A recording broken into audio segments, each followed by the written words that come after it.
All right, so we've come to the end of Module 7, and one of the main topics in Module 7 was about fathers in birth. And so I think there's kind of differing opinions about if birth is a women's space, or if fathers should be more peripheral, or if fathers should be really an integral part of birth.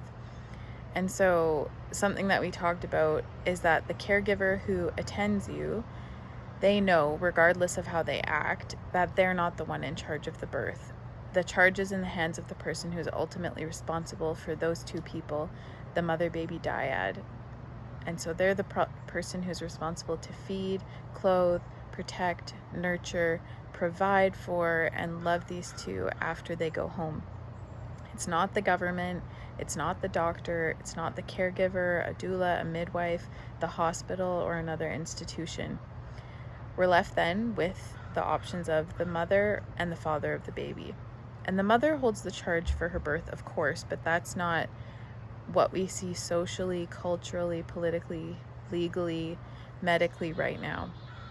You don't see women typically stepping up and taking charge of her birth because she's in an altered state. And I made a video about this that you can go back and watch if you want.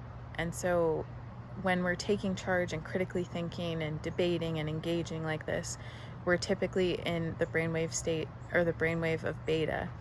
But in a physiologic birth, once a woman's into active labor, she's going to be more in alpha and theta and delta, which are more of those dreamy, sleep-like states where your critical thinking isn't the thing that's at the forefront.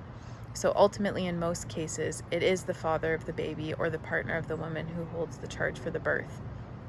And so this doesn't necessarily mean that he decides everything, but it means that ultimately he's the provider and the protector, and he's, as Wapio calls him, the archangel over the space. And so Wapio has said before that if you can get the father on board, you can have any birth you want. His answer is word, and his word is law. The doctor will listen to a father who knows his power and stands in it. So what does that mean for fathers to take up their role in birth? It doesn't just mean holding a leg. It doesn't just mean giving ice chips. It doesn't just mean saying, it's a boy or it's a girl. It can look different, I think, for every man, but each father can step into this role as himself. He doesn't have to be an inorganic sort of caricature of whatever he thinks or is told he should be. It means that the father also has an instinctual response to birth, and just like the mother, and he might be really on point with that. It means that he, as the advocate and the one who holds the charge, that he can also speak on those instincts, and it also means he can act on those instincts. And it means that men can step forward and accept the invitation to be this archangel over his partner, over the space, and over the birth, watching over, protecting, and that all other caregivers can step back into the periphery. So, I mean, when I think about it, like, how would it make sense, generally speaking, for another person to catch your baby? Who better to receive that gift than the one who participated in creating it? And when I've done prenatal sessions with people in the past, I like to tell, or maybe remind the fathers, that they're the person who will know that pregnant woman the best. He's the only person in the room who will have gone home, who will go home with her, who lived alongside her during her pregnancy, who created this baby, who will partner with her going forward to parent and raise that child. He's the only person who will also undergo this transformation of birth, and from now on and forever, he will be a father, just like the experience of his partner in becoming a mother. And I think another aspect that's not often considered is that oxytocin is one of the primary factors in beginning and maintaining labor up to the birth of the baby, the birth of the placenta, and the immediate postpartum. And it's not just a matter of, oh, well, your body will make oxytocin, and if it doesn't make enough, then that's just how it is, and we'll give you a Pitocin drip. Oxytocin is created and stimulated in a warm, calm, relaxing environment, and in the highest amounts when you're intimate with your partner or in an intimate connection with your partner. And what better way to encourage labor, protect against stalling labor, postpartum hemorrhage, struggles with breastfeeding, than to have your man by your side throughout your birth, creating what Shikana, one of our other teachers, calls the oxytocin connection. And she says that people can actually feel it in the room. She can feel when a couple has this deep connection and that oxytocin is flowing in the birth. And there's a difference between births where it's present or not. And that might not be the fault of the father. It's not necessarily that he's not loving or attentive. It could be just that the environment and the interruptions aren't conducive to the woman really being able to let go and have that oxytocin flow. So that could be having tons of interruptions in a hospital room, or maybe the bright lights and the temperature's too cold, or things like that. Or maybe there's someone in the room who she feels is putting a lot of pressure on her. Maybe they have a relationship that's not great or something like that.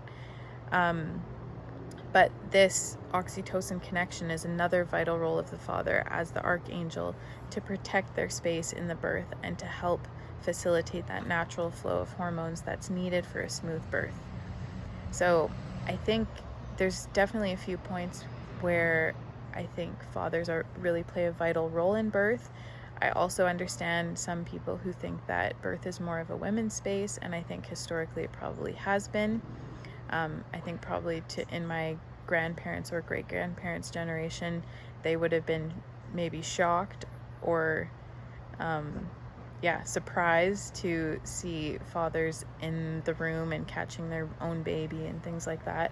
And I think one of the other doctors that we learned from in this program, Michel Odent, he has said, I think in his book, The Farmer and the Obstetrician, that he has mixed opinions maybe about fathers at birth, and he gave some kind of cautions to, as a society, having men present at birth. But I think, and in talking with a few other women who are also kind of in this doing birth work, that we're really, I think, in a moment in time in society in our North American Western medical model that we really need men to be present and fathers to step into this role in order to kind of reclaim and reestablish physiologic birth as the norm.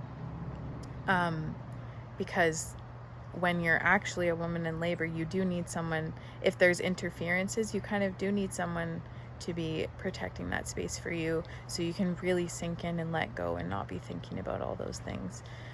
So yeah, I think that's all I have to say for right now. If you have any opinions about this topic, definitely share them with me. I'd love to talk more about it and to hear some other people's experiences. And thanks for watching this video, and I'll see you next time.